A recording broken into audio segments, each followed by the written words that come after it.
The hero's journey consists of 12 stages, and these represent a cyclical, circular process. The first stage is called the ordinary world, and it describes the world in which the hero exists. This is the stage where, when we watch a film, we see who the hero is, what kind of life they lead, and what their living conditions are. At the same time, it is a stage that can also give us insight into understanding the world we are in here and now. In order for the journey to begin, we always need to take the first step. And we can take that first step by leaving this safe zone. We are currently in the stage of the ordinary world will show us the pros and cons of the world we are in and will help us gain the courage to take the next step. The second stage in the hero's journey is the call to adventure. Once we understand what the world we are in here and now is, we move on to the second stage. The second stage is the call to adventure. While everything is going normally in our ordinary world, some news arrives. It could be a WhatsApp message or a phone call, or it could be an email. Or you might run into someone on the street, and what that person says could change your life. The call to adventure is a signal from life that we need to change the circumstances we are currently in. After this stage, nothing will ever be the same again. The third step in the hero's journey is the refusal of the call. In the second step, we mentioned that a call arrives. However, for no one is it easy to leave the space where they feel safe, here and now. Because the individual who is called to adventure will have to journey into an unknown world. Their fears, prejudices, and conditioning may prevent them from embarking on this adventure. And even though our hero has heard the call, they will refuse the adventure. When we look at the fourth stage of the hero's journey, we can talk about the process of meeting the mentor. Our hero, who has heard the call of life but rejected it due to fears, doubts, or prejudices, meets a mentor who will provide them with the necessary knowledge and courage. This mentor can appear in the hero's journey as Gandalf, Dumbledore, or the white-bearded elder in any film, or sometimes an individual we encounter unexpectedly in life can also provide us with the knowledge and courage we need to embark on our own journey. The fifth stage in the hero's journey is crossing the threshold. Having discovered what the desire and the call are, and setting out with the knowledge given by the mentor, our hero has now reached the point of leaving behind the world he knows. He has arrived at the threshold. The world he will step into after crossing the threshold is an unknown one. At the threshold of this journey into the unknown world, the hero encounters a character, the threshold guardian. This guardian has a question. The purpose of the question is to find out whether the hero is truly determined to embark on the journey. The sixth stage in the hero's journey is the stage of tests, allies, and enemies. In the movies we watch, after crossing the threshold and setting out into the unknown, our hero sometimes arrives at a caravanserai to rest, stays at a hotel, or goes to a bar, and there a fight breaks out.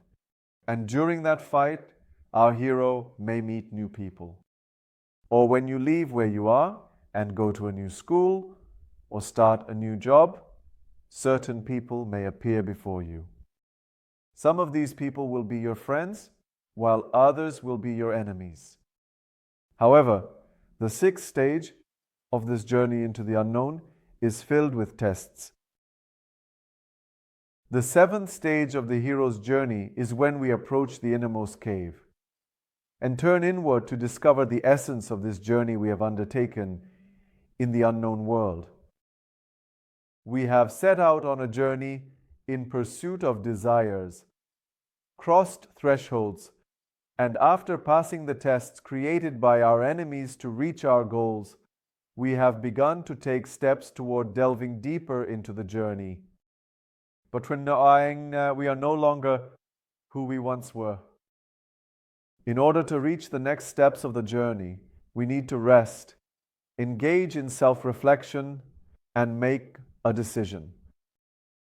The cave metaphor is one that appears in all religions and myths. This also describes a period of retreat for the hero, a time of seclusion or worship or self-discovery, or the 8th stage of the hero's journey is where the hero, having withdrawn into the cave and discovered the reason for this journey, confronts their greatest fear or their greatest enemy. The hero has now reached a point of no return and has arrived at the deepest part of the journey. Here, they will battle their greatest fear within or their greatest enemy without. The 9th stage of the hero's journey is the reward the hero receives after defeating their enemy.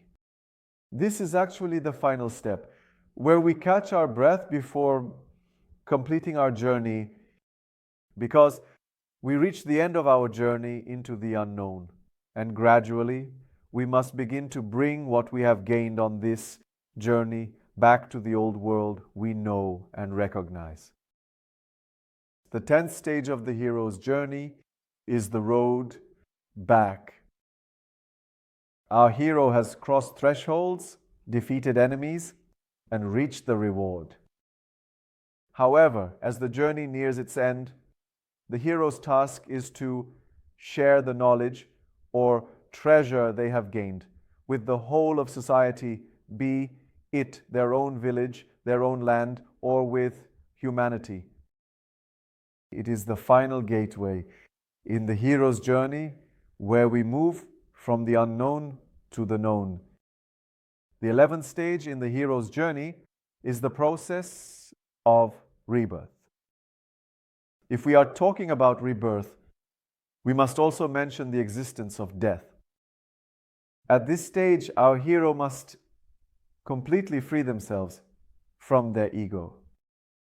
The birth of the new self is only possible through the death of the old. Our hero will undergo a complete change and transformation, shedding their shell and reaching their inner essence. This process of reaching the essence constitutes the 11th stage. In the hero's journey, the 12th stage is the return with the elixir.